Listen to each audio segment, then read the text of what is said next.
Hey everybody, Diane Haggerty, Grassroots Taxes, and welcome to What is a Business? A lot of people come to me wanting to start a business, and most people don't really have an idea of what a business really is. I mean, what's the legal definition of a business? How do you know if you have one? Do you already have a business? What do you need to do? Okay, so what is a business? Does it involve setting up an LLC, getting a DBA, selling anything, having employees in office, paperwork? None of that. None of that is the definition of a business. No. According to the IRS, okay, there's three different places we need to look, okay?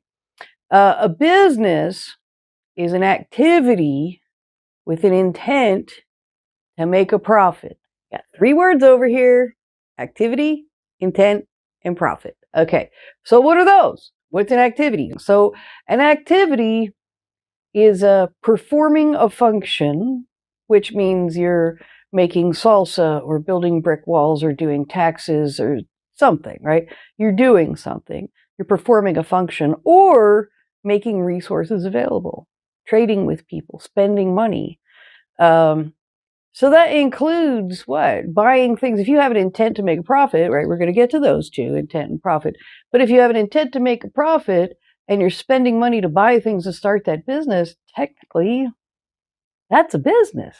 Okay? Technically, you're already a business if you're buying stuff to start your business. Okay? Now let's talk about intent. So an activity with an intent to make a profit.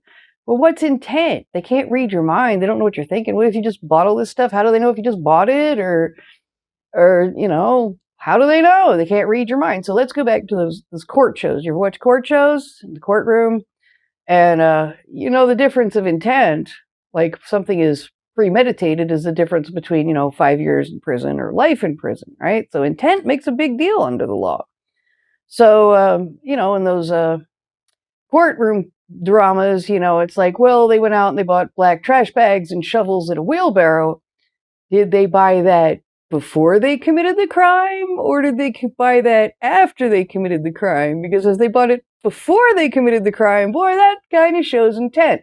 So you can tell by what people did, their actions, to kind of read their intent. And the IRS does the same thing. It's the same thing with being a small business. Are you advertising things for sale? Do you have a TikTok shop? Do you have an Etsy page?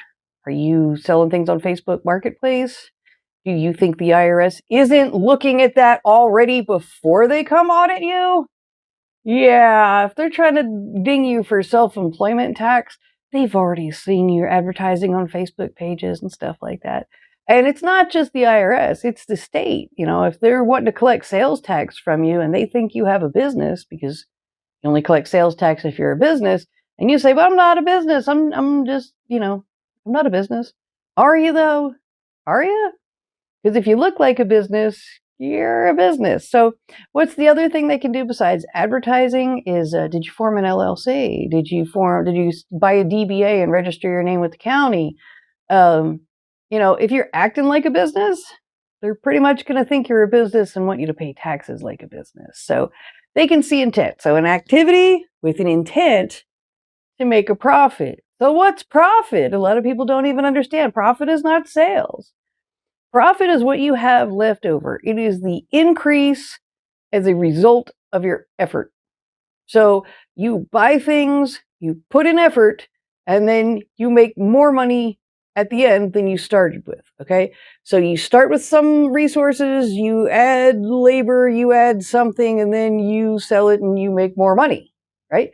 Or you study and learn tax law and you sell that as a service, or you sell cleaning as a service because you're an expert in cleaning, right? Your judgment and your knowledge, your intent is to come out and make money. The whole point of a business is making a profit and making money. And if you're not in it to make money, well, maybe you're not a business. A hobby is an activity for the enjoyment of the activity. Okay? 99% of the time people think of like, horses and dogs and raising animals. That's a hobby that makes money. And it's not really a business. But another big one is, gambling. It is not a business. It's a hobby. It's what you do to make money for fun, but you just enjoy doing it. So a hobby is done for the enjoyment of the activity. A nonprofit, which is not necessarily a charity. Don't get nonprofits and charities confused. A nonprofit can be like an HOA or a political organization or something like that. They have an intent to fulfill a mission. They want to get something done. They're not there to make money. They raise money to do a thing. They're not there just to make money. So a business is in business to make money. And so you have to have an intent to make a profit. So an activity with an intent to make a profit. But Diane, that's ridiculous. I get up, I go to my job at the plant, I make money, I get my paycheck. That's an intent to make a profit. That's an activity. I get up, I drive there, I spend gas to go to work, and I spend my day there, and I come back with a paycheck, and I have more money than I started with. So that's an activity with an intent to make a profit. How is a job not that? Well, and we got to go to a different section. We got to look at employment law. Okay, so employment law tells us that if you're an employee, somebody else is directing or controlling your actions and your behavior. Okay, when you're a business, you are the one who's making the decisions. You control your work. You can hire people to replace you.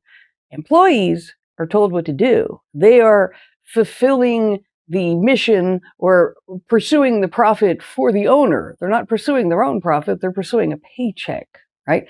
Speaking of paychecks, employees don't exert any risk. In other words, the business owner has to put up the money. And if they have people working for them, they got to make payroll one way or another. They don't get to skip payroll because they can't pay the bills this week and they don't have any money. The employees aren't taking any risks. There's mountains of laws that say that you have to pay your employees. So you have to pay your employees. You know, they're not taking any risks. So we're talking about control over what you're doing and risk. That's the two things that make you self-employed, make you have a business. So what's a business? An activity, an intent to make a profit. You know what those words mean. Where you have control over the activity and you are taking some kind of risk. You are spending money. You have the potential to lose that money. So if you are doing those things, you're already a business. So what do you do next? Well, first, subscribe to my channel, of course, and go to the Grassroots Taxes website, sign up there, and learn all about being in business for yourself, because that's what I do. I talk about small business all the time, no charge. And the second thing you need to do is just take your business serious. Okay. I have a lot of people say, well, I didn't make any money. I was just dabbling and I really didn't make any money. Well, that's great. Did you lose money? Because if you lost money, you can deduct business losses against your other income and lower your tax bill. Did you know that? So keep track of everything. Most important thing, keep track of every dollar in, every dollar out.